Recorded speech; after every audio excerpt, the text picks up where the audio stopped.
former president coming face to face with his one-time personal attorney, Michael Cohen. Former Donald Trump's lawyer, Michael Cohen, was a key figure in the illegal hush money trial that took place in New York. Cohen gave a nearly 6-hour-long testimony during which he presented crucial evidence connecting Trump to Stormy Daniels' hush money payment.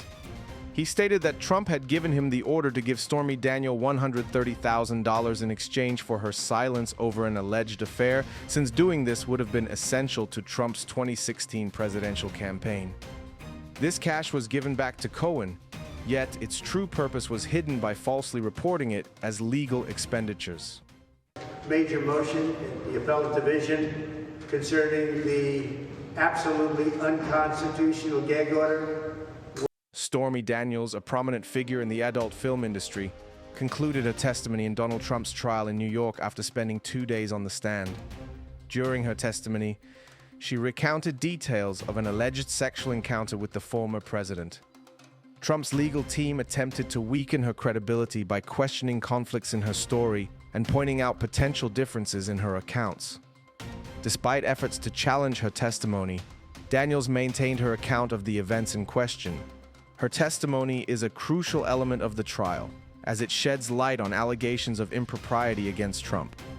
CBS News campaign reporter and attorney Katrina Kaufman has been closely following the trial, providing updates on the proceedings and any developments that arise during the courtroom proceedings. The former president was intimately involved with a plan to quash stories that threatened to hurt his 2016 White House campaign. Cohen explained to the jury how Trump returned him the $130,000 payment, presenting a detailed account of the transactions. Cohen described how Daniels' attorney contacted him in October 2016, and Trump told him to just take care of it, highlighting the urgency due to the upcoming election and potential damage to Trump's campaign. Michael Cohen testified that he paid Stormy Daniels $130,000 days before the 2016 election to keep her story quiet with Trump's explicit approval. Cohen detailed how he was reimbursed: $420,000, which included the hush money, another $50,000 for additional expenses, doubled for taxes, and a $60,000 bonus.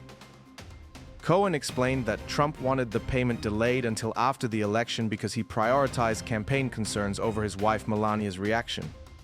Trump's team argued he wanted to keep the story from his wife, not to influence the election. Press release tape from 11 years ago on which Donald Trump can be heard making some extremely crude comments about himself and women. During the 2016 campaign, Trump faced criticism over a 2005 tape where he bragged about grabbing women.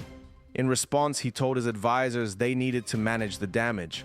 Cohen testified that Melania suggested calling it locker room talk, and Trump used this to minimize the impact. Cohen explained that the campaign was in full damage control mode and that Trump was focused on controlling the narrative to protect his campaign. Michael Cohen described how Trump was deeply concerned about losing women voters due to damaging stories before the 2016 election. After the Access Hollywood tape surfaced, Trump believed it was a disaster for his campaign and instructed Cohen to manage the fallout. When the Stormy Daniels story came back, Trump was furious and worried about its impact, exclaiming that women would hate him. Trump also expressed similar concerns when the Wall Street Journal investigated allegations from Karen McDougal, emphasizing the potential negative impact on his campaign. Michael Cohen presented himself as calm and loyal during his testimony. Unlike how others described him as aggressive, he explained his disappointment when his 2016 bonus was cut.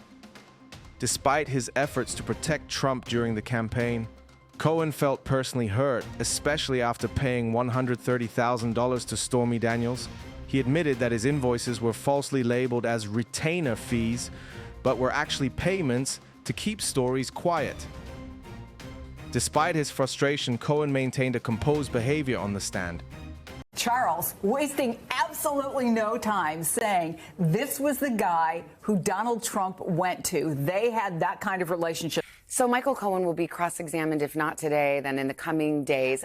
Look, to say he has massive credibility problems is an understatement. Cohen also revealed that Trump avoided using email because he feared that emails could be used against him in legal matters.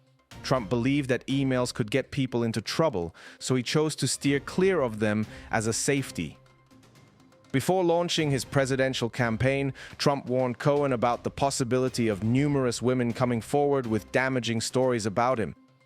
Trump planned to utilize the National Enquirer to publish positive stories about himself and negative stories about his rivals. Cohen detailed a meeting where Trump, Cohen, and David Pecker, the head of the National Enquirer, discussed strategies to control the narrative. Pecker promised to help Trump by preventing negative stories from being published. In essence, Trump's approach involved delaying addressing scandals, avoiding email communication to evade legal repercussions, and proactively managing his public image by working with the National Enquirer to shape media coverage in his favor. Chat he had with Trump about another hush money payment made to Karen McDougal, allegedly, the former Playboy playmate. On Friday, Judge Merchant floated the idea that Alan Weisselberg, a key figure in the case, could potentially be called as a witness, despite neither side having summoned him yet. The judge proposed a scenario where Weisselberg could be brought to the stand, sworn in, and questioned initially without a jury present. This suggests that the judge sees potential value in Weisselberg's testimony and is considering how to incorporate it into the trial proceedings. In a recent development, Judge Juan Merchan ruled against prosecutors, stating that they cannot enter Alan Weisselberg's severance agreement from the Trump Organization into evidence. Last week, prosecutors disclosed that Trump's company had agreed to pay Weisselberg $750,000 in severance, depending on him refraining from cooperating with investigators. Weisselberg, who had pleaded guilty to lying in a separate case involving Trump, is currently serving a 5-month jail sentence. As Michael Cohen gets ready to face more questions from prosecutors on Tuesday, what surprises could pop up?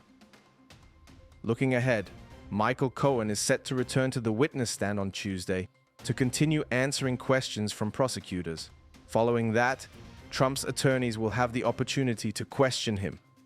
This indicates that the trial proceedings will continue with further examination of witnesses and legal arguments from both sides. Do let us know your views in the comments below.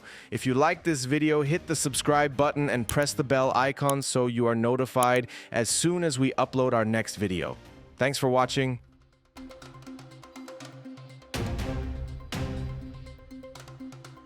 And he did just that. Cohen will be back in the courtroom tomorrow. Nora.